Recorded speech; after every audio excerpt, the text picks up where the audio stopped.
A lot of folks in the rotunda and up above, thank you all for joining us today at your state capitol. I'm State Representative Darrell Metcalf, and welcome to our annual Second Amendment rally.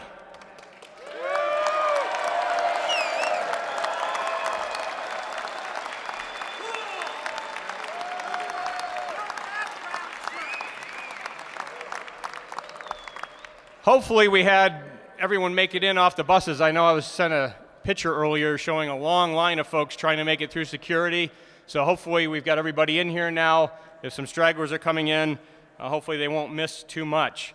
So just so they don't miss the opening with Dave Bray, USA, singing our national anthem, I'm going to talk for a couple of minutes here to start things off.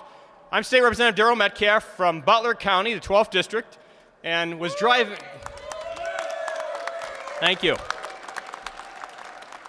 I was driving in late last night, got here about midnight last night, and along the turnpike, I was shocked to see a couple of attack billboards on the NRA and on Second Amendment. I've been seeing one that's called for the impeachment of our president who supports the Second Amendment, trying to play off of making America great again.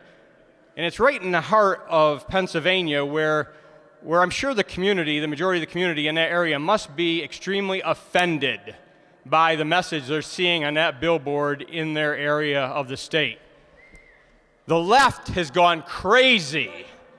They are so over the top with their attacks on our rights. We need to make sure that our voices are heard here at the Capitol today to ensure that the state legislators and that the governor understands that the majority of us aren't buying into the nonsense they're putting up on these billboards, right?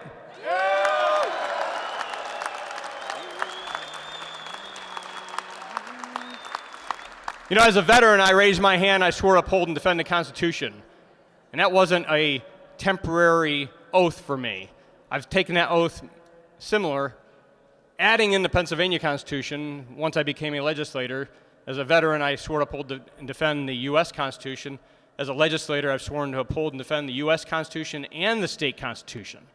So not just the Second Amendment, but Article 1, Section 21 of the Pennsylvania Constitution, which is even stronger language than in the Second Amendment, that the right of the people to bear arms in defense of themselves and the state shall not be questioned.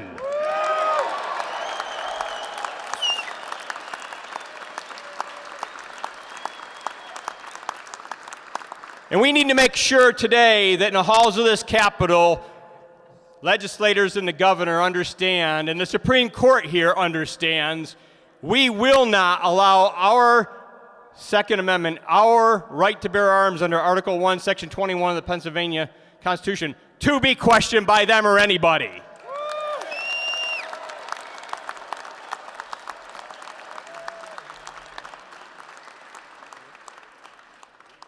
I'm now going to introduce a United States Navy veteran and singer-songwriter, Dave Bray, USA, to sing the national anthem for us. Give him a big hand of applause, please. Thank you, sir.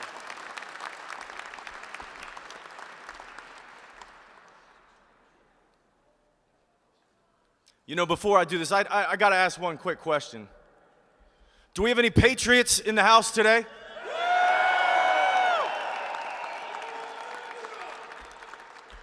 Might be all right for maybe another building, but I'm going to ask it one more time. Do we have any God-fearing, freedom-loving, flag-waving, gun-toting patriots in the house today?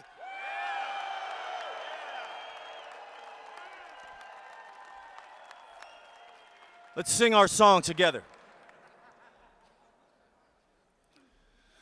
Oh, say, can you see by the dawn's early light what so proudly we hailed at the twilight's last gleaming, whose broad stripes and bright stars through the perilous fight o'er the ramparts we watched were so gallant silently streaming, and the rocket's red glare, the bombs bursting in air, gave proof through the night that our flag was still there.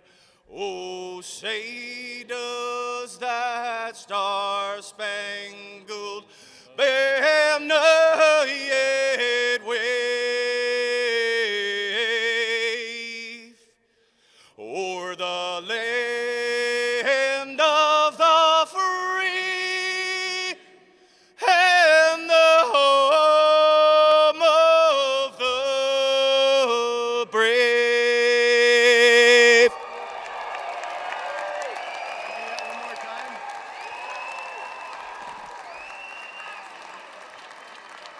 Thank you, Dave Bray, USA. If I could ask Dave if he wouldn't mind an encore, I'd like to hear Dave just by himself. I appreciate everybody's patriotism. I know I sing this song very frequently with my granddaughter, Aviana. She's under 2 years old, 21 months old right now, I believe, if I'm counting right. And we've got a little book, and I sing this song with her pretty regularly that she enjoys singing the national anthem with her. So if I could have Dave give us an encore and just listen to Dave's voice on this, I'd really appreciate it, if you wouldn't mind. One more time. I don't know. I don't know. I don't know. This is a new one for me, so I'm flattered, Representative. I appreciate it. And now I'm nervous. I wasn't nervous before. No, in all actuality, this is the greatest nation on the planet Earth. And with God's will, I believe that this nation can move forward in a positive light. I've never really sung the song. I've only ever sung the words to this song. Every time I heard it sung, as I stared at it, gazed into the flag and the star field, I saw the cross that lied buried in those 50 stars. And I've always kept the faith in my heart while I sung it. And I've only ever sung those words the way that I felt that they needed to be sung. So I appreciate this more than you'll ever know, and the representation of this country is important for me, and I'm proud to be the patriot that does this for you today. Oh, say, can you see by the dawn's early light what so proudly we hailed at the twilight's last gleaming, whose broad stripes and bright stars through the perilous fight o'er the ramparts we watched were so gallantly streaming, and the rocket's red glare, the bombs bursting in air, gave proof through the night that our flag was still there. Oh, say does that star-spangled banner yet wave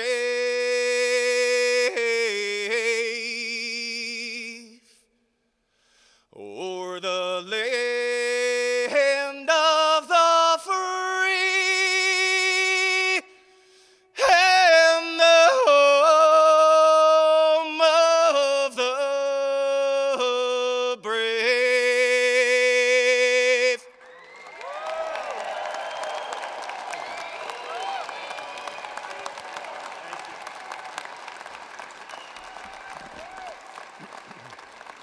Thank you, Dave Bray, USA. Appreciate Dave's support of our military and our law enforcement. Appreciate him being here again, second year in a row, to share his gift that God's given him with us here today. I'd now like to introduce Representative Matt Dowling, and Matt has introduced legislation to try and stop the wolf attack on our Second Amendment from his misuse of his executive order on states of emergency. Matt?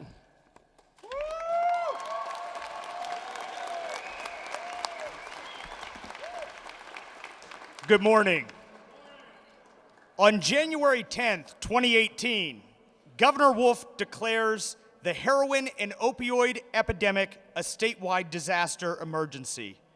I agree that the drug problem in the Commonwealth and within our country has become an epidemic. But in the governor's declaration, he knowingly or unknowingly invokes Section 6107 of Title 18, which states that with some exceptions, no person shall carry a firearm upon the public streets or upon any public property during an emergency proclaimed by state or municipal governmental executives. With one signature, the governor suspended the rights to bear arms as provided in the Pennsylvania Constitution and in the United States Constitution in the Second Amendment. Within 2 days of his declaration, I circulated a co-sponsorship memo for House Bill 2021, which repeals Section 6107 of Title 18 and protects law-abiding gun owners' rights to open carry in the Commonwealth during a state of emergency. Now, I don't know about you, but in a state where 5 members of the court can usurp 253 members of the legislature in drawing congressional maps, I do not want one governor to have the single-handed ability to suspend my constitutionally endowed rights without any checks and balances.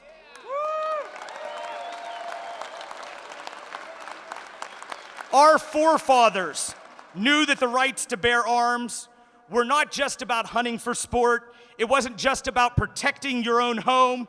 It was about keeping government in check.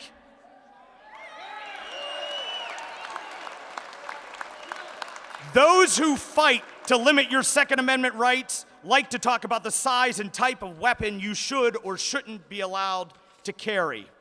They refer to our brilliant forefathers and imply that they meant for us to simply only own or bear flintlocks or muskets. But our forefathers gave us the right to own the military-grade technology of their day. And they would want us to have the ability to organize in this age as a well-regulated militia that could stand up to the tyranny of government.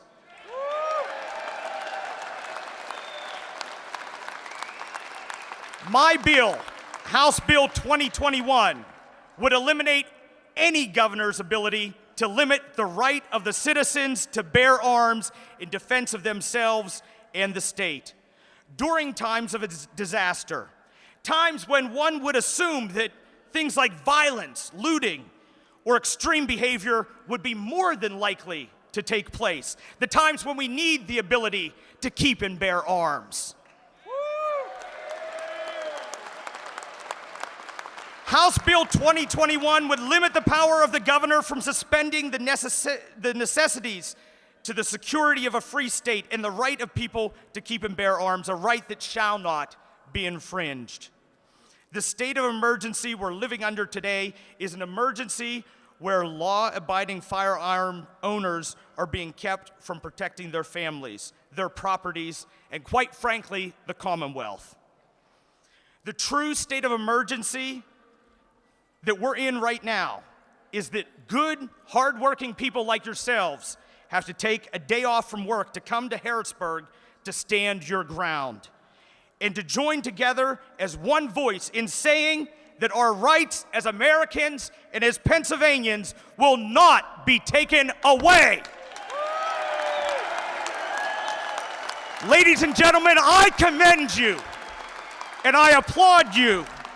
And I'm dedicated to working with you to make sure that no governor, not Governor Wolf, not any man or woman that succeeds him, shall have the ability to suspend your constitutional rights. I thank you for being here.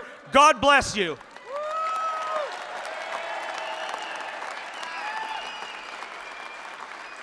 Thank you, Representative Matt Dowling, one of our new members, and as you can tell, a strong supporter of the Second Amendment. Thank you. Thank you. Great to have you sharing with us today about that important piece of legislation that you had to draft as a reaction to this wolf attack. Now going to introduce Mr. Cam Edwards. He's the host of Cam and Company on NRA TV, and we have him early in the schedule because he's got to take off back to D.C. to be on the air this afternoon. So, Cam, thanks for joining us.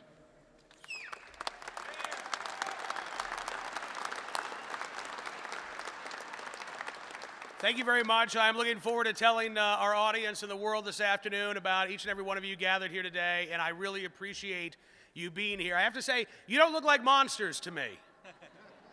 You don't look like terrorists to me. Some of you look like veterans. Can you raise your hand if you're a veteran?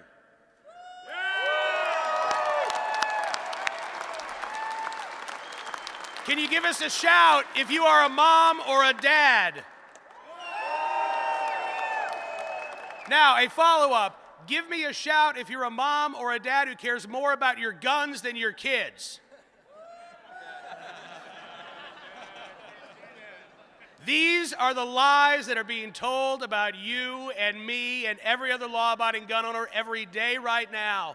But those lies cannot sustain a single conversation with one of you because your friends, your neighbors, your coworkers, they know who you are. They know who the law-abiding gun owners in this country are. They know where the problem lies when it comes to public safety, and it's not with you. So thank you for showing up today. Thank you for fighting. I know that you are not only here in the rotunda, you are at your city council meetings, you are at your school board meetings, you are at the ballot box on election day, and you will be heard.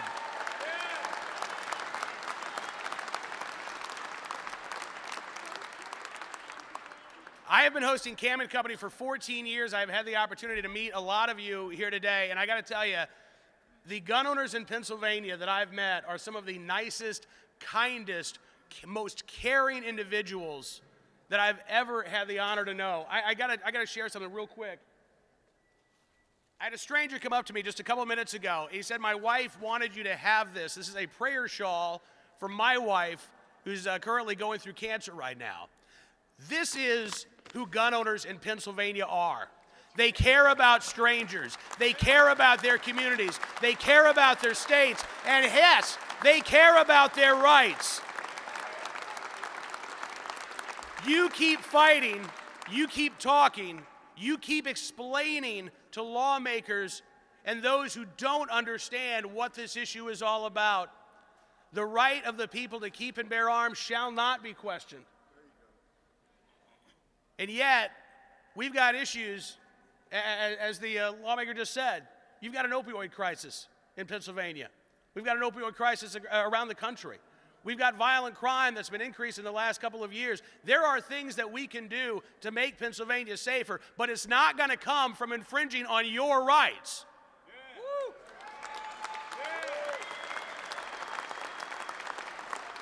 So this afternoon, as you talk with your lawmakers, please just know that the work that you're doing here is appreciated around the country. There are gun owners in all 50 states who see what you're doing, being an ambassador for our right to keep and bear arms around the nation, and we are with you 100%.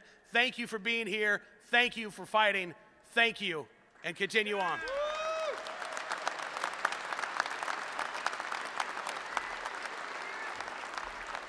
Thank you. Thank you, Mr. Cam Edwards with the NRA TV. And Cam has to head back to D.C., so he'll be leaving us not because of anything anybody said, but we thank him for making the trip up. He's going to be back on the air by 2, so safe travels, my friend.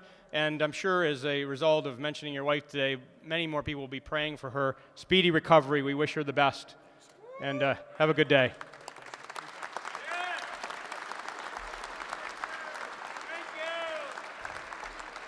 We have a lot of legislators here with us today. You see behind me a number of sheriffs from Pennsylvania. We appreciate the sheriffs being here today and in uniform to show law enforcement support.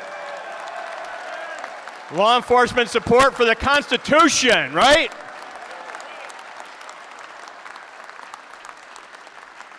I know Congressman Glenn Thompson is in the Capitol today, and he was planning on being here. I'm not sure at which point Congressman Thompson might be here, but I know he planned on being here today. Representative Dush, I think he was going to plan on being out here with us at some point, so we appreciate that also from the congressman who's with us. We have 3 senators here today that I'm aware of: Senator Camera Bartolotta, Senator Scott Hutchinson, and Senator Elder Vogel, and I'm going to ask a couple of them to say a couple words a little bit later on in the program here.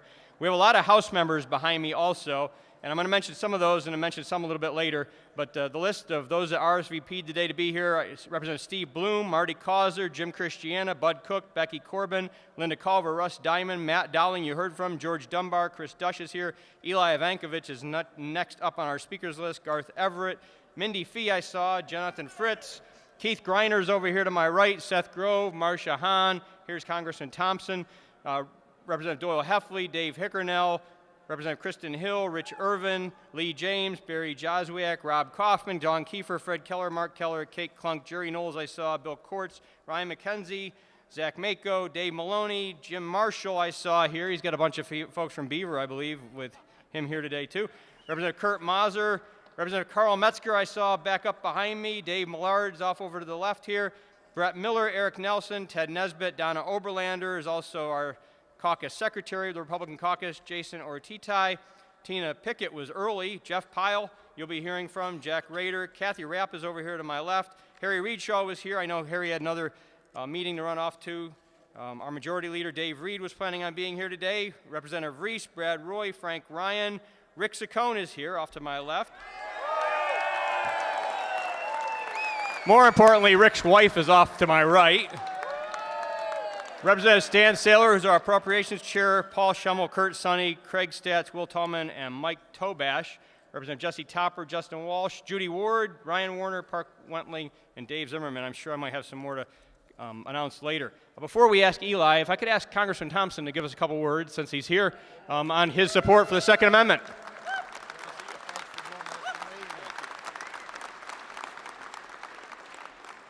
Wow, what a turnout. Well, good morning, Patriots. Good morning. What a privilege and honor to be here. You know, normally I got to tell you, Darrell, when I'm coming from down from my part of Pennsylvania, I get to Harrisburg, I normally speed up. I don't stop. But it is great to be here today with all these patriots behind me and all the patriots everywhere within this Capitol. You know, I believe in freedom and protecting our Second Amendment rights. To me, that guarantees a citizen's right, obviously, is to own and bear arms.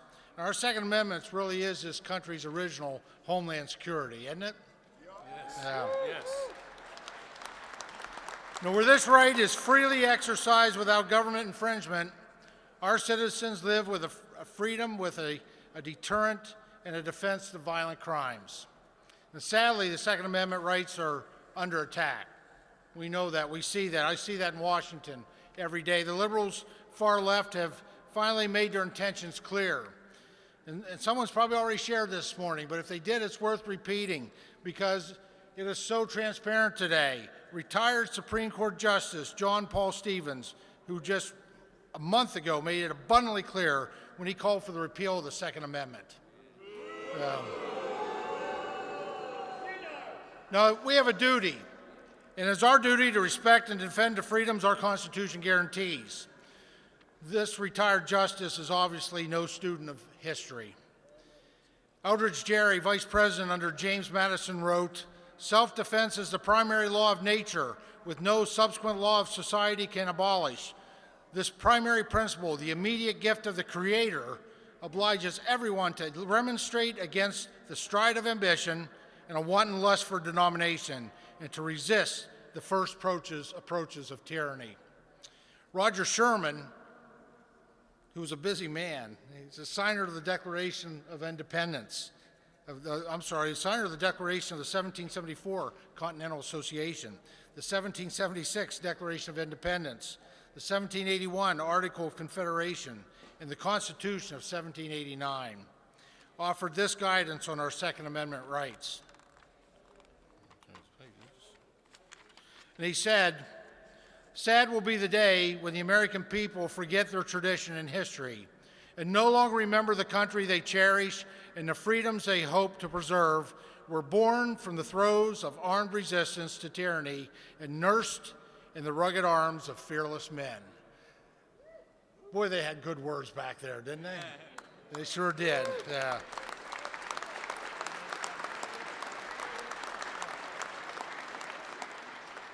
You know, in 1774, King George III banned flintlock muskets to the colonies, citing they were weapons of war, dangerous to society and government. That didn't work out real well for King George, did it? I want to thank all of you once again. Thank Daryl for your leadership and all those who are here who are standing up for America's rights, America's liberties, starting with the Second Amendment. Thank you. Thank you, sir. Congressman G.T. Thompson. Thank you, G.T. We appreciate you being here today. Next speaker is Representative Eli Evankovich. Thank you, Daryl. Thank you, Daryl. Thank you to all the speakers. I appreciate the opportunity. I'm honored to be able to be here. I'm Eli Evankovich. I represent the best parts of Western Pennsylvania in Westmoreland and Allegheny counties. This is my last term as a lawmaker here in Pennsylvania, and my last opportunity to speak to you as a lawmaker about the importance of the Second Amendment and what I think we can do. You know, why are we here? Why are we here? Defending our rights, right? Well, there's a reason why we have to defend our rights, and why is that? Because there are people out there that seek to infringe upon them. There are people out there that make fancy arguments for why we should not have guns or why we shouldn't have certain types of guns or what you should be able to use them for. And why are they making these arguments? Are some of them leftover relics of an ideology of communism and socialism? Sure. But I think there are a lot of good Americans out there who've been fooled with that. The gentleman earlier used the word lies. But they don't look at those lies about you as lies. Those are their facts. Those are their facts that they think that you are a certain type of person. They think that you do a certain type of thing. They think that guns are the source of evil. Well, what are our facts? Our facts are things that we say all the time. Guns don't kill people, right? Guns are our right, whether we're going to use them to defend ourselves, whether we're going to use them as a safety net. We need to get out of this feedback loop from hell, where when there's something that goes wrong in our society, you have some people talking about gun control, and you have some people talking about mental illness. We need to have a more reasoned approach to how we talk about our rights. And so when we go out and we talk about the Second Amendment, we need to arm ourselves, not just with facts, but with reason. And there could be no more truth, no more simple truth about the Second Amendment than this. Who here is willing to stand up and defend the Second Amendment? Raise your hand.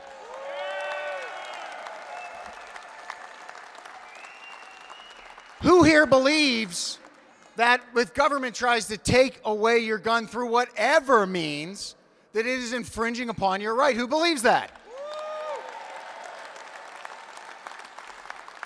As Representative Metcalf said earlier, he took an oath to defend the U.S. Constitution. Who here would stand up to defend the U.S. Constitution, including their Second Amendment right?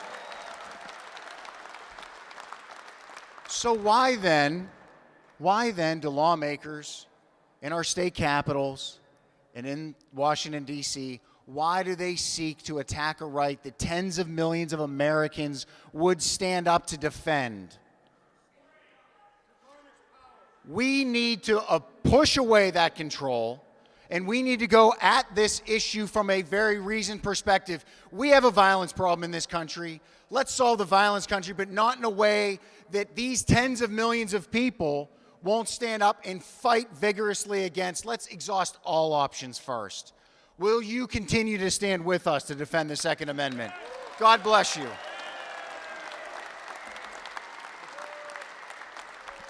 Thank you, Representative Eli Evankovich. Thank you, Eli.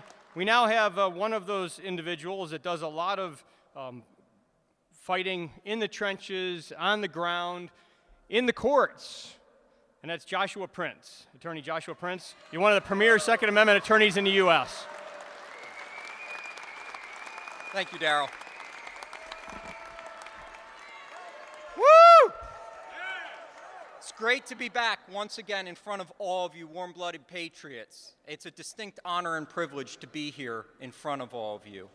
Now, I promised Darrell that I'd keep my comments to 2 to 3 minutes, but you know what happens when you put a mic in front of an attorney. But I'm going to try my best and give you an update since last year on some of the cases and issues that we've seen develop, both the positive and the negative. Since last year, we had Judge Jones, a federal district court judge from the Middle District of Pennsylvania, rule that it was unconstitutional as applied to Mr. Keys to deprive him for the remainder of his life the right to keep and bear arms because of a single isolated involuntary mental health commitment over a decade ago. We also had from the Western District Federal District Court, Judge Kim Gibson rule that a 302 mental health involuntary examination was insufficient to trigger a federal disability because of the lack of due process that it provides. We've also seen approximately 29 cases either not prosecuted or dismissed when the prosecutor became aware of the Superior Court's decision in Gosselin, where it held that an individual does have a defense of other lawful purpose when possessing some form of weapon on school grounds. That was a case that I was involved in litigating at the appellate level and has made a distinct difference in the case law here in the Commonwealth since the Superior Court issued that decision. But not all of the case, well, one other positive case I'll mention, because I know a lot of you have licenses to carry firearms. We also saw an injunction issued against the Monroe County Sheriff's Department because it was requiring information beyond that which is required by the Pennsylvania application for a license to carry firearms. And the court said, no, the only thing that an individual can be required to submit is that application. Now, not everything has been great. We've already heard about the proclamation that Governor Wolf issued. In fact, I blogged about it immediately when it was issued. Governor Wolf came out and said, I was wrong. I didn't know what I was talking about. I offered to debate him. He wouldn't take me up to debate. But what was interesting, about a week and a half later, he issued a statement stating that he was telling law enforcement not to prosecute it. Well, Governor Wolf has a little bit of a problem. He doesn't have jurisdiction to tell local law enforcement what laws to prosecute and which not to.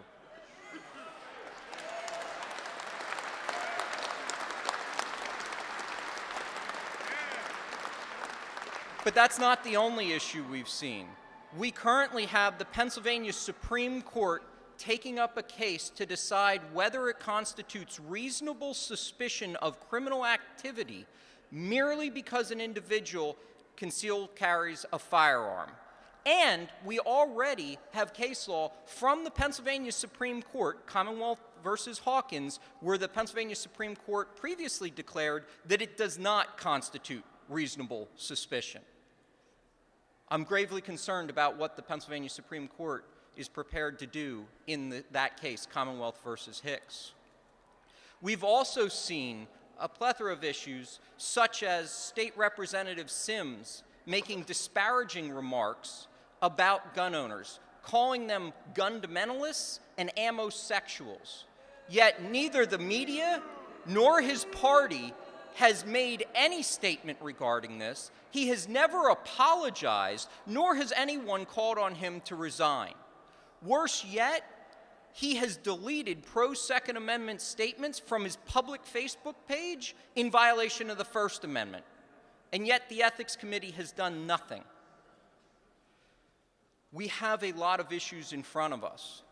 We've heard that over the past month, there was a week and a half hearings that occurred for quote-unquote public safety to address firearm rights, where here in this Capitol, they're talking about restricting law-abiding individuals' rights to keep and bear arms. I requested opportunity to testify at those hearings, and I was denied. Everyone was denied in violation of the Pennsylvania Constitution. But that's not it. We also see the Bureau of Alcohol, Tobacco, Firearms, and Explosives now looking to regulate bump stocks, where they want to make all owners overnight felons and strip them of those bump stocks or other property without any form of just compensation in violation of the Takings Clause of the Fifth Amendment. Make no mistake about it, they're coming for your guns. Now, I realize I'm probably beyond my time, so I'm going to leave with a quote that's generally attributed to Benjamin Franklin, but there's some dispute over it, but I think it makes the point.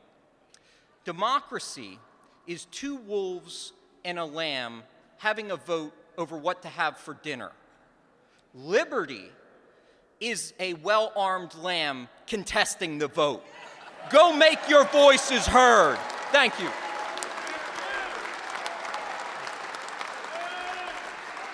Thank you, Attorney Joshua Prince, and you went over, but it was well worth it. So thank you for sharing. We could listen to you for quite a length of time, but we've got to go to session at 1, so we do have to move along here with the schedule. But thank you very much. Next speaker is Representative Jeff Pyle.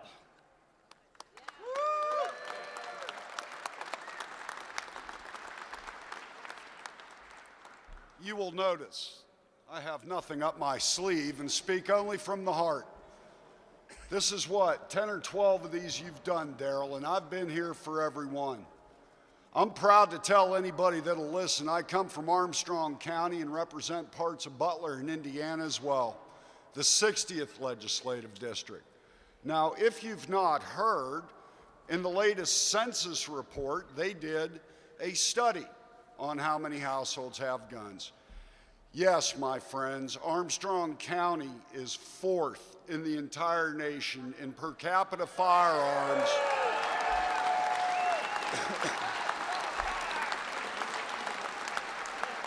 I keep telling the wife we have a shot at number 3, but she tells me if I try to push that envelope, I owe her new living room furniture, and I don't have any living room furniture money right now. Folks, why I'm here, last week I was asked to present in front of the Judiciary Committee. They currently have 36 anti-gun laws on their books, and right now I'm clawing through my pockets trying to find the list. Let me make it real simple for you. Before I got elected here, I was a history teacher with a concentration in constitutional government. Pennsylvania is a constitutional republic. Hear, hear.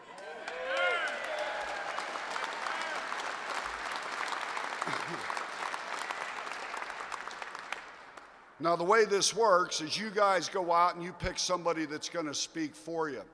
I imagine when that person came up beating on your porch or leaving you something in your hand, you ask them, what's your stance on guns? Very good. It's a very valid question you should ask. What I know is that my father, my grandfather, my great uncle, my uncle, I could go back 5 or 6 greats in my family. They've all served in the military. Now, why are we? That's right. That's right. My dad, who stood 6'7", 260 pounds, told me I wasn't going to the military. And at that size, you kind of listen to him. So where are we going here? We are a constitutional republic. That means the elected people that you vote for have to pick what we vote on and what we don't. As I said, there are 36 anti-gun bills over there, and I stood up and said, I've got a problem here. No bill may be passed that runs counter to our protections of our Constitution, which many people have told you. Article 1, Section 21, the right of the people to keep and bear arms in defense of themselves and the state shall not be questioned.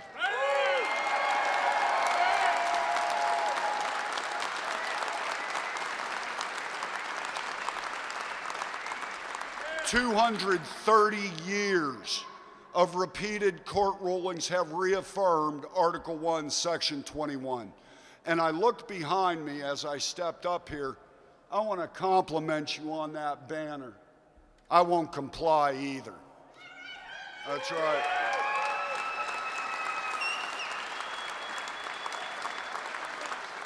I'm going to close because, like many other people here, I have a meeting to get to also. You are a citizen. You have agreed to uphold the rights and the laws of this Commonwealth. In return, the Commonwealth guarantees you protections. Now, are you a citizen or are you a subject? I am a citizen, and I'm betting you are too. My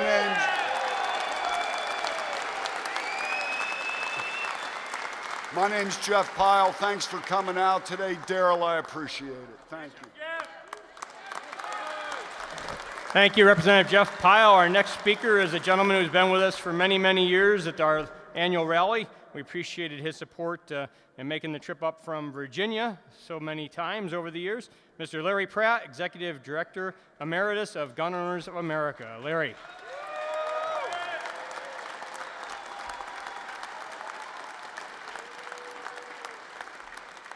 Daryl, I want to thank you for the steadfast support you've given to the Second Amendment, for organizing this year and so many in the past. I think it makes a big difference, and we appreciate your work. The media has got a new drumbeat for us. They've got a new way to solve the, quote, gun violence problem, and that is that they're going to use psychiatrists to make us all better. And they're inviting spouses to rat out each other. Go to the cops and tell them that Jane or Jim is acting a little funny, loses his temper, and got guns. And on the basis of that, guns are being removed from people's hands. Over 250,000 veterans have felt this lash. They've had to knock on the door, no warning, no warrant. In come the authorities, and out go the guns. And if there were ever a good argument for no registration, that would be it. It's bad enough that we have to sign up at the store. These are called red flag laws. That's their pretty sugar coating for this. We think these are gun confiscation measures, and there's something like that kicking around here in the Pennsylvania legislature.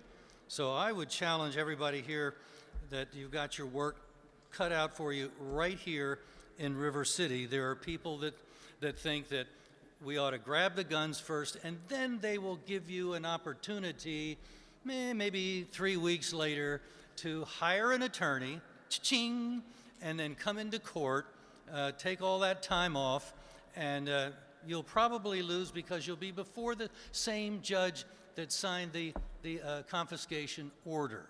Lots of luck. Yeah. The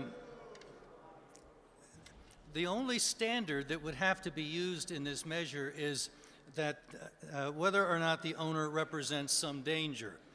Well, I would imagine that just about everybody in this room could be seen by somebody, especially liberals, as some danger.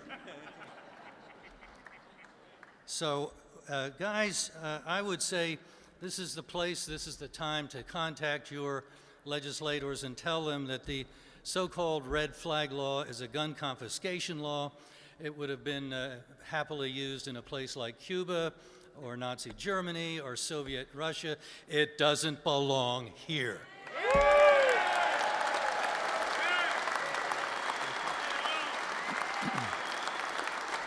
Thank you, Mr. Larry Pratt, and appreciated Larry's steadfast support of our efforts here to rally every year and get the message out on defending the Second Amendment, defending our Constitution. I'd like to ask Senator Vogel to join me at the microphone and say a couple words, especially to the folks that made the trip here from Beaver, from his area.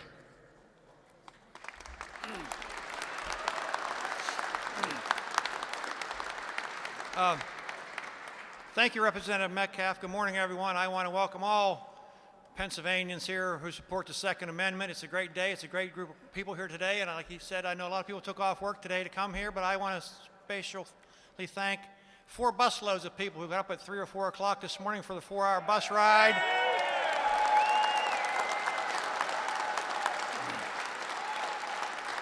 That's how much they believe in their Second Amendment rights and how important it is to them to be here. They took a 4-hour bus ride from Beaver County to be here. The Beaver County Sportsman's Conservation League, this nice big banner of these guys, got up this morning to come here with 4 busloads of people.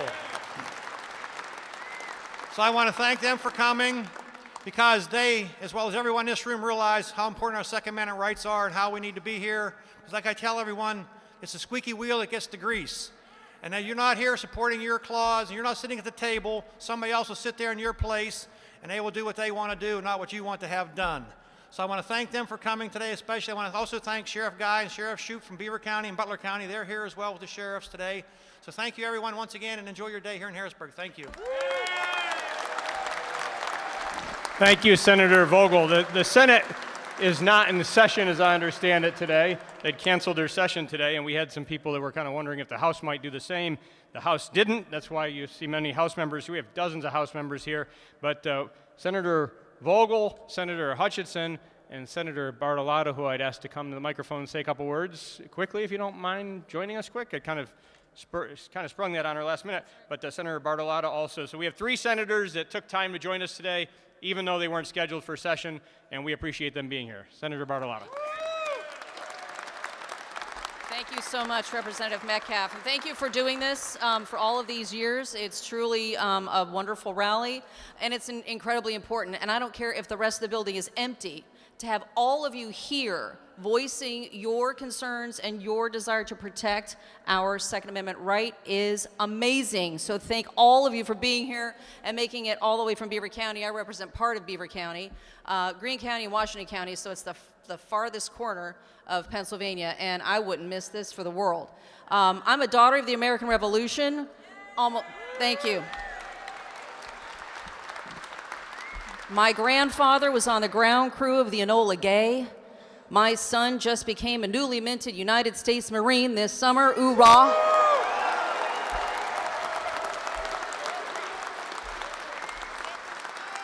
But if you'll notice, we'll sing along. One of these things is not like the other.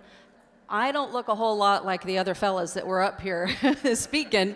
But one of the things I want to really bring to the forefront, there's a sign over here. I think maybe she might have left. A lovely lady who had a sign. My gun is my equalizer.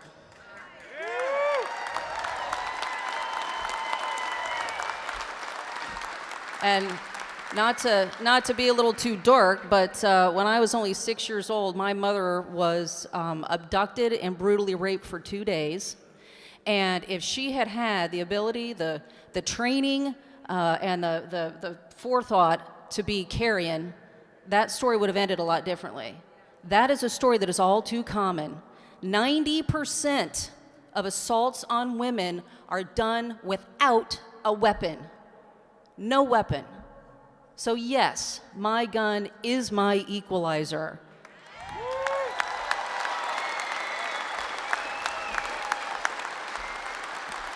So again, keep up the fight. It's been 230 years since we had our Constitution and our amendments signed into action, and we have to keep fighting every single year, because without the Second Amendment, all the rest are kindling. So thank you for being here.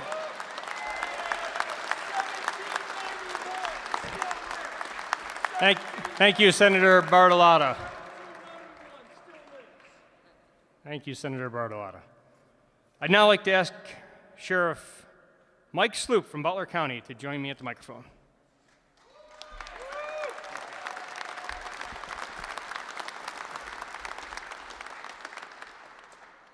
Drunk drivers kill families.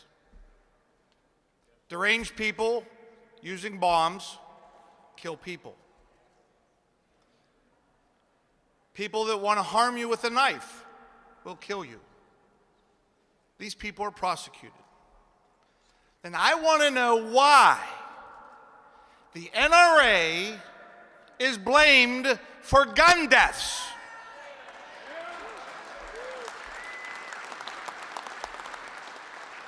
When they have probably the best safety and education programs out there, such as Eddie Eagle teaching our kids.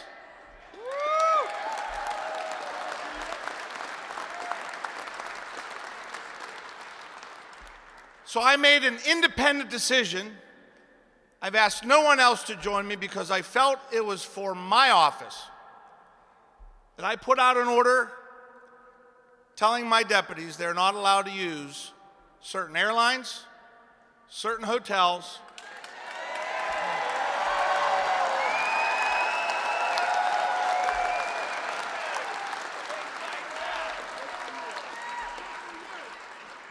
and certain car rental companies. Why? One, it's the right thing to do. And thank you. I've always said sometimes the right thing to do is the hardest choice you make because it won't be popular, but it's the right thing. Now, I will tell you this. We are very responsible with taxpayer dollars.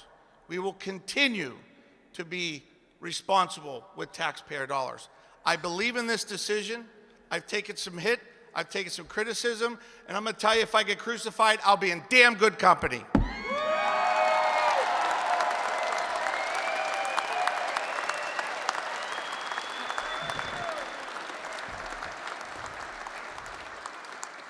Sheriff Sloop is my sheriff from Butler County, and I appreciate the sheriff taking a stand for the Second Amendment as he's done. He's been with us in years past, and he just recently made the press about that directive in his office, and I thought, we need to get Mike to come back and share that with the whole state.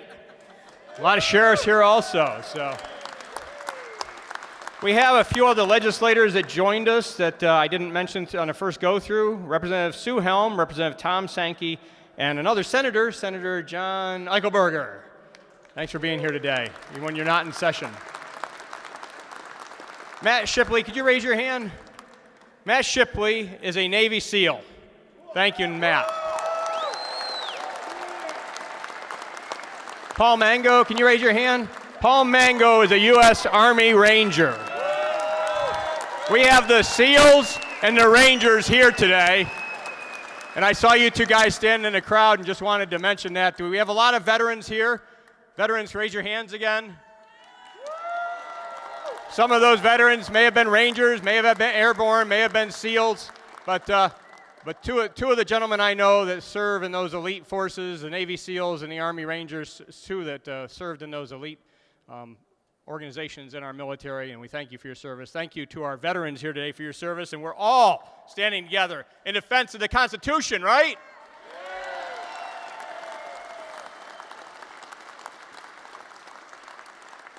Another good segue, defending the Constitution, Representative Chris Dush.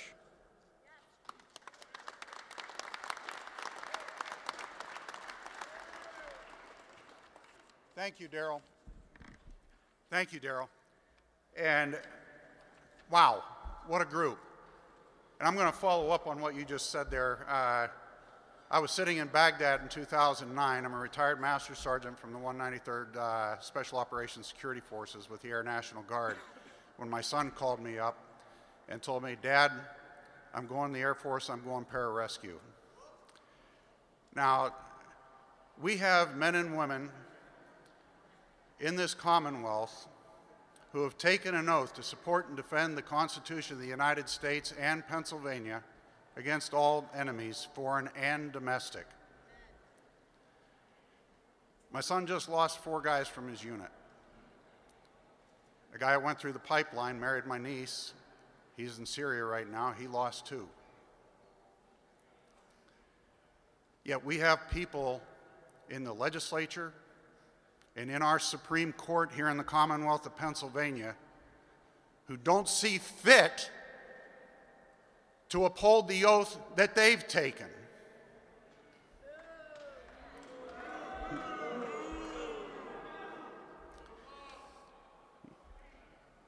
Back in January, The Commonwealth's court, the Supreme Court, made it known, 4 of those justices made it known they don't care about the Constitution, either of Pennsylvania or the Commonwealth. When they took the pen out of the legislature's hand and decided to create an act of law. The maps that they created are acts of law. Some of the things that they've done in accepting cases, like the ones you've heard of already indicate where they want to go with our Second Amendment and Article 1, Section 21 of the Pennsylvania Constitution. Those 4 justices have expressed a disdain for the Commonwealth's Constitution. And I've introduced pieces of legislation to impeach all 4 of those justices.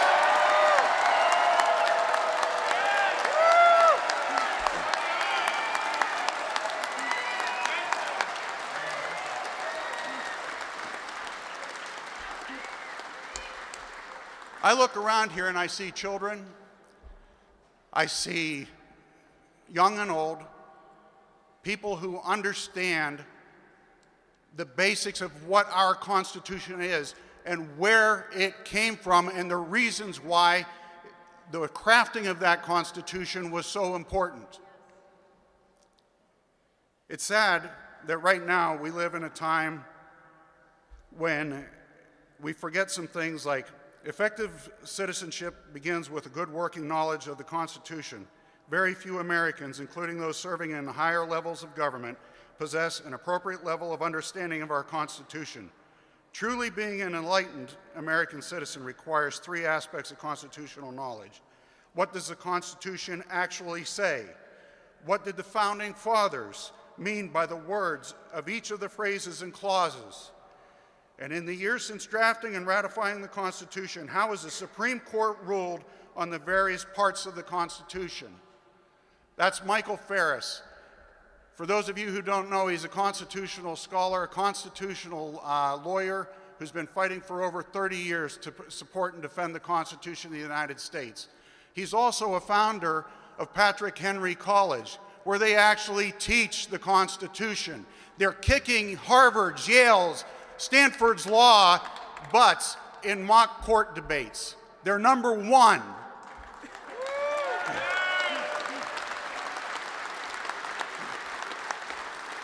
We're making progress, ladies and gentlemen, but it's people like you who stand and fight. They say that guns will harm children. I've been to 5 or 6 gun raffles so far this year with almost 100 guns laying out there on a table. You see the kids here like this, looking back and forth. They won't put their hands anywhere near it because they know they're not supposed to touch them. That's the parents being responsible.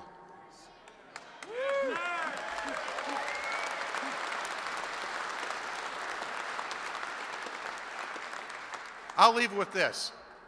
There are over 1,500 words in the first part of the Constitution of the Commonwealth of Pennsylvania.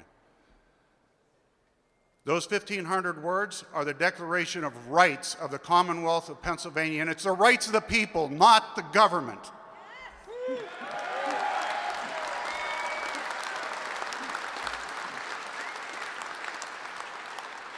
The concept of first principles goes back to Greek, Roman, and Hebrew law.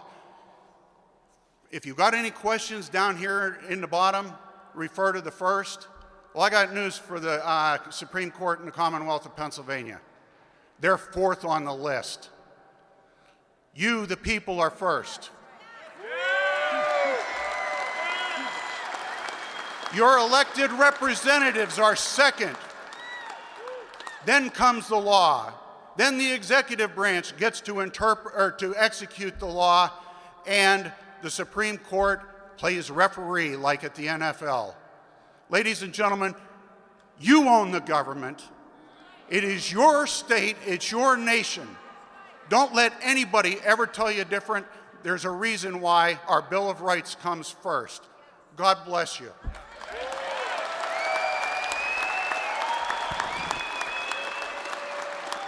Thank you, Representative Chris Dush. You know, Mr. Cam Edwards had mentioned earlier about kids versus guns and which you hold higher value to. You know, we don't cling to our guns more than our kids. We cling to our guns because of our kids, to defend our kids, to defend their rights, to ensure that they can protect their rights so that they can defend our grandkids' rights. It's important that we cling to our guns, cling to the Second Amendment, and hold on to that to pass it on to the next generation so they can pass it on and pass it on so they can defend themselves from tyrants and criminals. I'd like to now ask Representative Pfeiffer to come to the microphone to introduce our final speaker for the event today, and after that we'll have the God Bless America song sung by Eli Evankovich at the conclusion. So after our last speaker, don't get ready to run off yet because we still have a performance by Eli with God Bless America. Representative Pfeiffer. Thank you, Representative. It's a great honor to be here today, and it's great to see all of you. And we have a ton of people here from Western PA, but I will say from the people on the banks of the Delaware River, we do like our Second Amendment as well. We heard a little bit before about Harvard. I have a distinct honor of welcoming many guests today, but a special guest who graduated with honors from Harvard University. That's right, a gentleman who, while he was at Harvard, realized that he needed an ultra-compact weapon, a weapon where people could use it to protect themselves because they could conceal it better, a weapon with a thinner frame. This gentleman at Harvard designed his own handgun. And it was such a great design, and it was used to conceal. He was able to start his own company, Car Arms. Very, very successful. Yes. Car Arms, ladies and gentlemen. But one thing he realized quickly, the headquarters was in another state, and the manufacturer was located in another state. States in this nation that weren't quite as friendly to the manufacture of firearms. He decided to move his operation and his family to this great Commonwealth. And why? After I drilled him for about 2 hours on why he was coming to this Commonwealth, he made it very clear to me that all he wanted for himself and his family and his business was to feel welcomed. Ladies and gentlemen, help me welcome Mr. Justin Moon.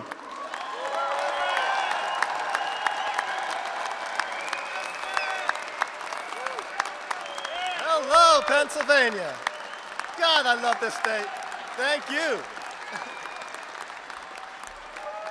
Hey, I got some facts for you. Gun-free London now has more murders than New York City. Can you believe that? 98% of all mass shootings happen in gun-free zones. Maybe we should start arming our teachers.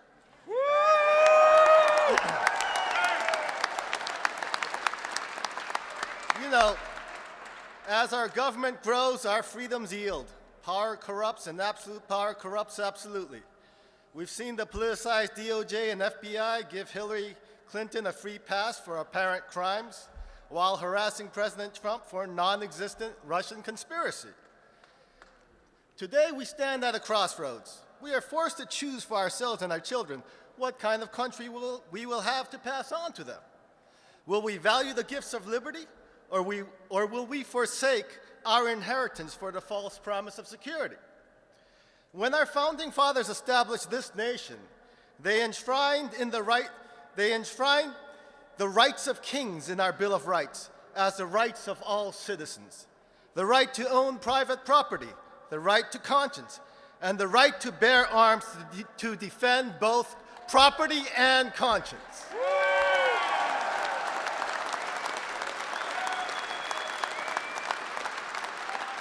The framers understood well that the greatest threat to liberty and the pursuit of happiness was and still is a tyrannical government.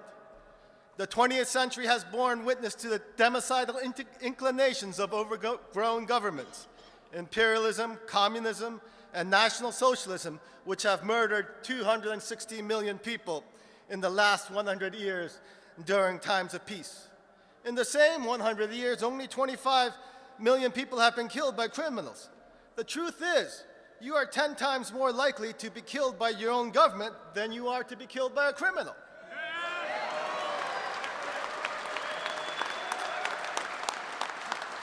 My father spent 3 years in a communist concentration camp, a North Korean death camp. Having experienced the horrors of communism, my father understood well the need to have arms, and he was one of the early founders of the South Korean small arms and defense industries. And he fathered alternative conservative media here in the US by founding the Washington Times.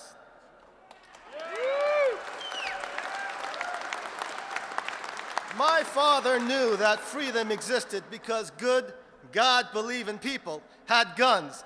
Until his last day on earth, he supported the right to bear arms.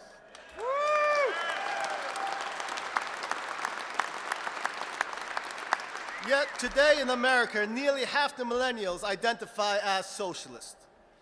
We have not taught our children the hard-earned lessons of history. Venezuela, 20 years ago, was one of the wealthiest nations in South America and enjoyed many of the same freedoms that we have here. Today, Venezuela is in societal collapse because of the free spending and corrupt policies of the Hugo Chavez socialist government. People are starving and being killed on the streets. The government has become predatory, and the people are unable to resist and defend themselves because the government confiscated their guns. We should learn the lessons of history and return to the wisdom of our founders. We should reject the calls for more government socialism. We need guns because governments and criminals are far too willing to oppress those people who have no means to defend themselves.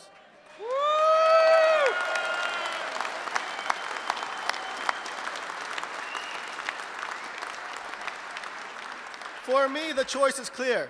I stand for the Second Amendment, and I stand for freedom, as my father did. Thank you very much.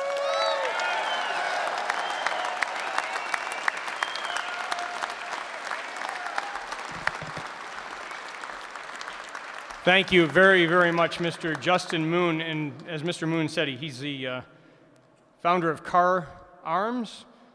He's the president and CEO of Car Arms. So we appreciate him taking time out of his busy schedule and making time to come to the Capitol today and share with us not just his work, but his family's history, and something that this current generation needs to wake up to before it's too late. Thank you, sir. Thank you.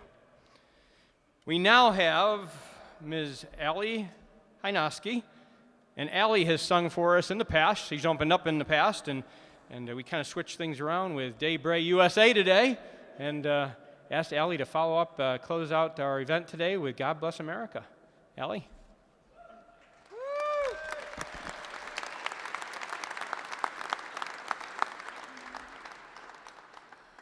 God bless America, land that I love. Stand beside her and guide her through the night with the light from above. From the mountains to the prairies, to the oceans, white with foam. God bless America, my home, sweet home. From the mountains to the prairies, to the oceans, white with foam. God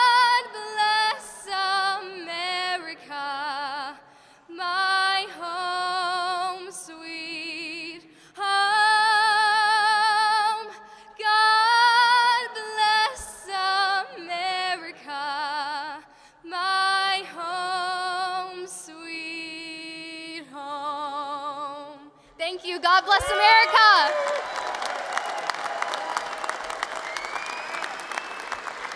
Thank you very much, Eli. We appreciate you being here with us again this year. Thank you to all of our speakers. Thank you to all of you who took time out of your schedule today to join us.